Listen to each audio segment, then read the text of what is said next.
What's up, everybody? Lost Tourist here again. Today I'm going to talk to you about the video I put out yesterday about the new Canadian drone laws.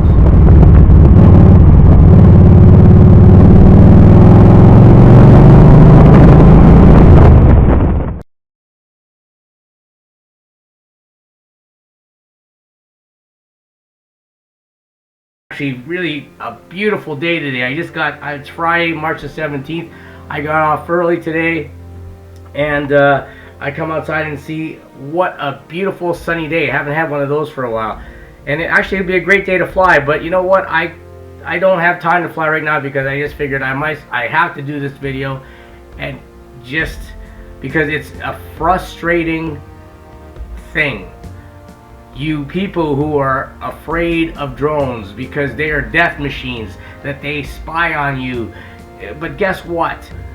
We're flying these drones for our hobby, to get outside, to fly the skies, to get great footage, and then later on edit it into our own videos.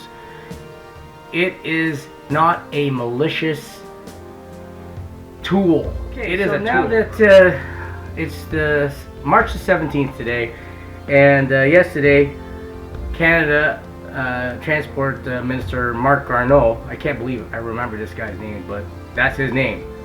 Anyway, he announced the new Canadian drone laws, and basically in the past the drone area for hobby flyers was sort of like a gray area because there were only guidelines and no actual rules.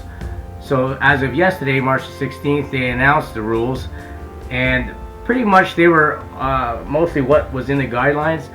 There's a few different things that I can think of right offhand, and one of them is that if your drone is 250 grams or more, you have to put your contact information on the drone, be it your phone number and your address and your name.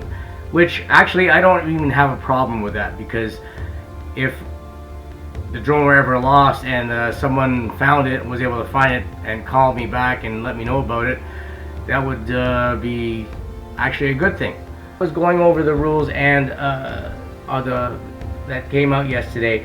One of the things that kind of bothers, really, well, I don't know if it bothers me. It's the rule about the altitude, and they've got it to 90 meters or just under 300 feet.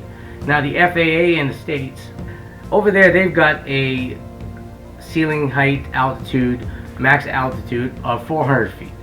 So I don't see the issue why we're all in North America here, and the airspace is all in, North America.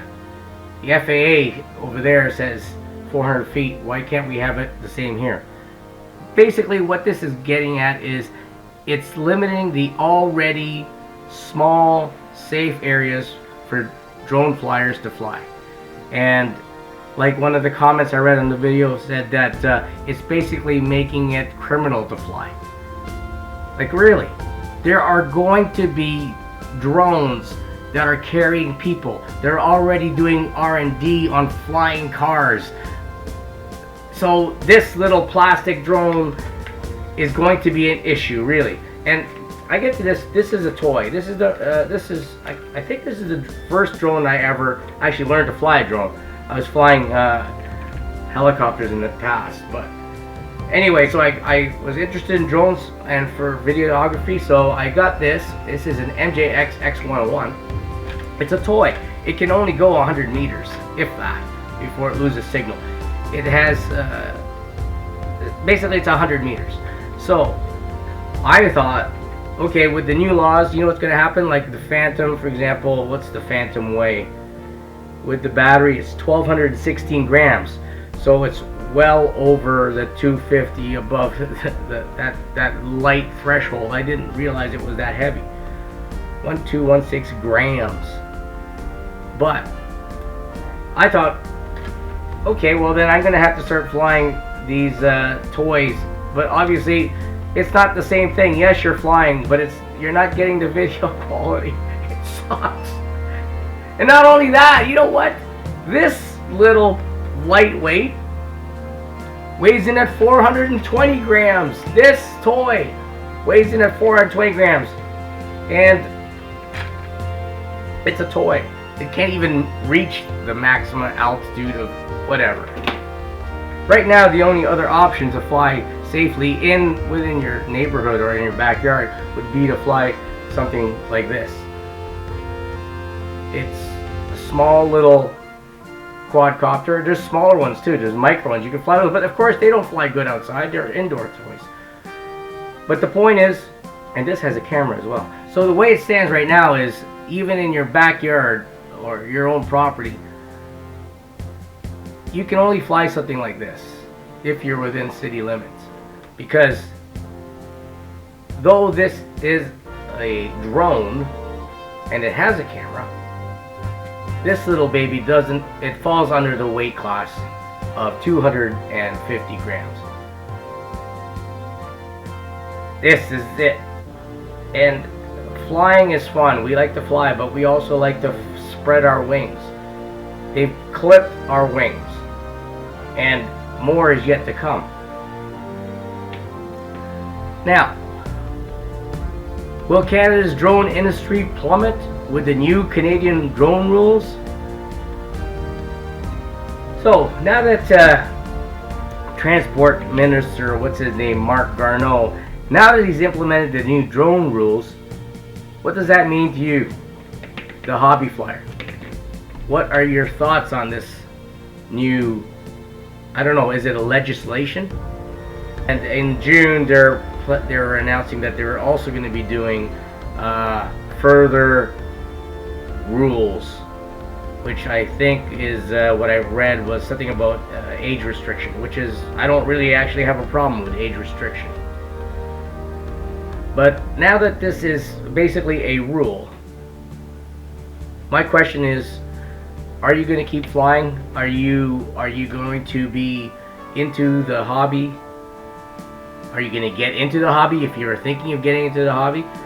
Anyway, I've been planning on getting a new drone for my motorcycle trip that I have going out west this year.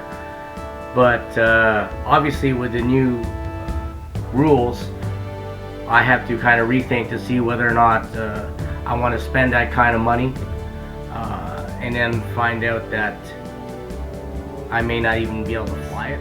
Maybe, I don't know, are you thinking maybe getting rid of your stuff now while you probably can and get some kind of return on the money you spent? Or are you going to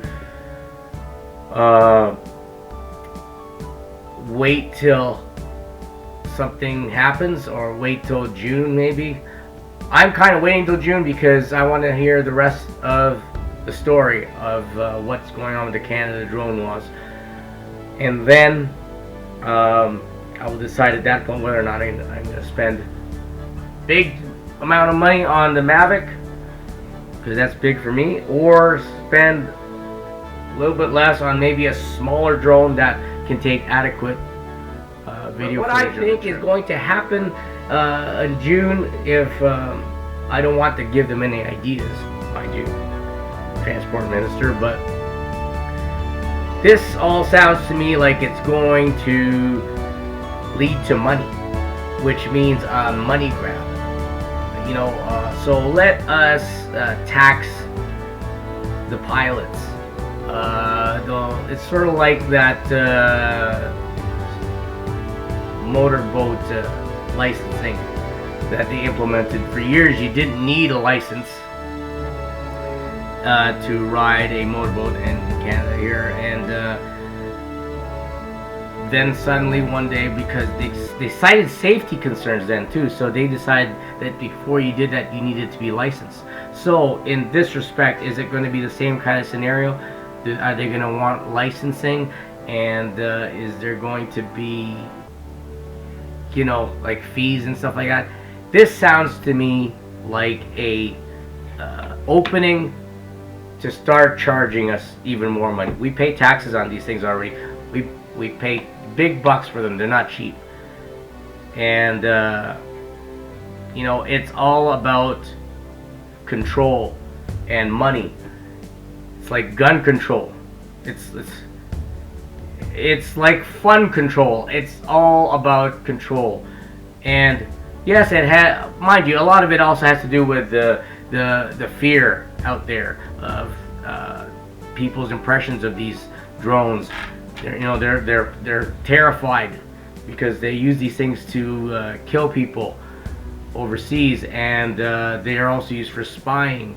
And now they're, they're evil. Look at them, they're evil. This is one evil son. But all kidding aside, I consider myself to be a responsible flyer, that I want to go out there for the pure enjoyment of flying these and getting great video, and am disappointed that it seems that the government is out there to basically shoot us down. And I guess I just got to wait to see what happens in June and decide what to do from there. Regulations are fine. You can't be this restrictive. So I guess that's basically it.